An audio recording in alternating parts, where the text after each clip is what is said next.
Bharatiya Janata party के सीतापुर जिला अध्यक्ष राजेश शुक्ला जी, हम जानेंगे आप पिसामा आए हैं, क्या कहेंगे?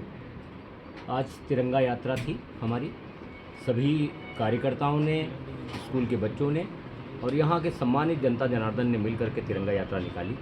हम सब लोग भारत माता के जय घोष बोलते हुए, वंदे मातरम का जय घोष करते हुए हम सब लोगों ने लगभग चौराहे से जा करके उसके बाद में ये हमारी ब्लॉक पे समापन था। हमारा स्मारक, उनका स्मारक बना हुआ है, उसी स्मारक पे हमारा समापन था। हम सब लोगों ने तिरंगा यात्रा इसलिए निकाली है आज कि आदरणीय प्रधानमंत्री जी ने अमेंडमेंट करके ये मौका हम सबको दिया है कि तिरंगा जो हम सब के गौरव का प्रतीक है, हमारे सम्मान का प्रतीक है, हमारे स्वाभिमान का प्रतीक है।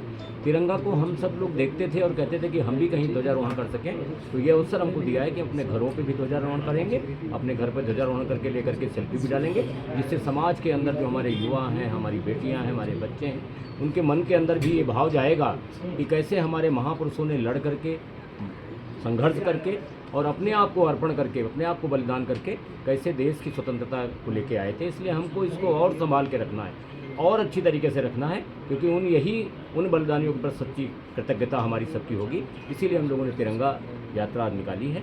हम सब लोग तिरंगा यात्रा के बाद में अपने घरों पर भी तिरंगा लगाएंगे। 14 तारीख को हम लोग विभाजन विभीषिका जो हमारी हुई थी, उसमें हमारे लाखों लाख लोग मारे गए थे, ऐसे विषयों को भी हम लोग बताएंगे कि क्यों हुई थी और किन के द्वारा हुई थी और उसमें भारत को कितना दंश झेलना पड़ा था।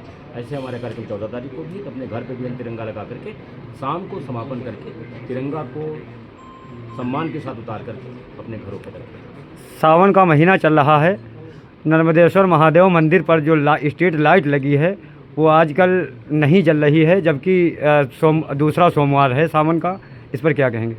निश्चित रूप से लाइट भी जल जाएगी। आप याद करिए 2014 के पहले के विषय को, आपने बहुत बढ़िया विषय को छेड़ा है। आप याद करिए 2014 के पहले के विषय को। आज कांवड़ियों को जाते देख रहे हैं आप, कांवड़ियों को जब जा रहे हैं अपने अपने शहरों में भोलेनाथ के दरबार में जयकारा भरते हुए, डाक कांवड़ लाते हुए, तो आप देखते हैं क्या होता है, इनके ऊपर पुष्पों की वर्षा होती है। 14 के पहले क्या था? उनको रोका जाता था। ये भारतीय जनता पार्टी की सरकार है।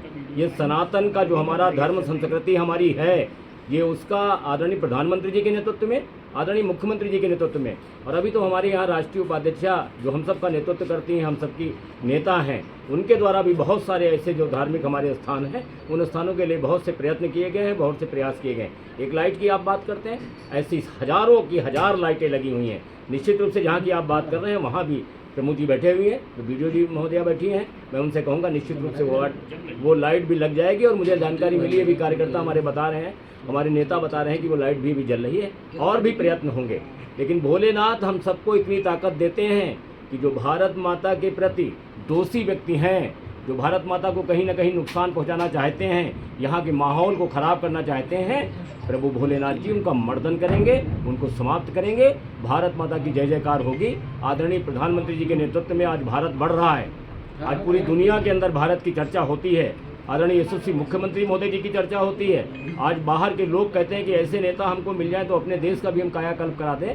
तो प्रभु भोलेनाथ जी ये आशीर्वाद भारतीय जनता पार्टी के शीर्ष नेतृत्व को दे रहे हैं।